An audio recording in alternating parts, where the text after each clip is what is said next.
பாகிஸ்தானைச் சேர்ந்த நடிகை ஹுமைரா அஸ்கர் அலி சடலமாக மீட்கப்பட்டுள்ள சம்பவம் திரை உலகினரிடையே அதிர்ச்சியை ஏற்படுத்தியிருக்கிறது.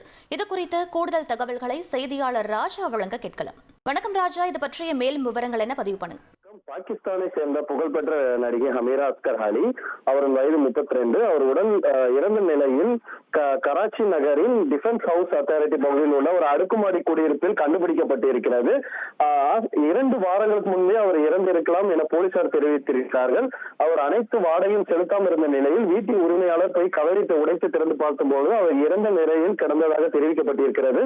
அவரின் குடியிருப்பு கதவுகள் மற்றும் பால்கனி உள்ளே இருந்து போடப்பட்டிருந்தாலும் இது கொலை என கொலைக்கான சந்தேகம் இல்லை என அதிகாரிகள் தெரிவித்திருக்கிறார்கள். உடல் மருத்துவ பரிசோதனைக்காக ஜின்னா மருத்துவமனைக்கு அனுப்பப்பட்டிருக்கிறது.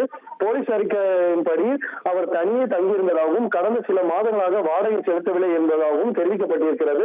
அவர் குடும்பத்தை கண்டறிய மொபைல் பதிவு மற்றும் அவருடைய தொடர்புகள் மற்றும் நடவடிக்கை எடுக்கப்பட்டு வருகிறது. அவர் ஏற்கனவே அங்குள்ள ஒரு ஏஆர்ஐ தொலைக்காட்சியில் ஒளிபரப்பான தம்ஷாகார் என்ற நிகழ்ச்சியில் பங்கேற்று இருந்தார். அதேபோல் 2015ஆம் ஆண்டு வெளிவந்த ஜெலாயி என்ற திரைப்படத்தில் நடித்திருக்கிறார். அவருடைய இன்ஸ்டாகிராம் பக்கத்தில் லட்சக்கணக்கானவர்கள் அவரை பின்தொடர்ந்து வருகிறார்கள். மருத்துவ நிபுணர்கள் கூறுகையில் உடல் முற்றிலும் அழுகிய நிலையில் இருந்ததால் மரணத்தின் காரணம் உடனே தெரியவில்லை என்றும் மேல்திக்கு மருத்துவ சிகிச்சை வரும் வரை இறப்பின் துல்லியமான காரணங்கள் உறுதி செய்ய முடியாது என தெரிவிக்கப்பட்டிருக்கிறது.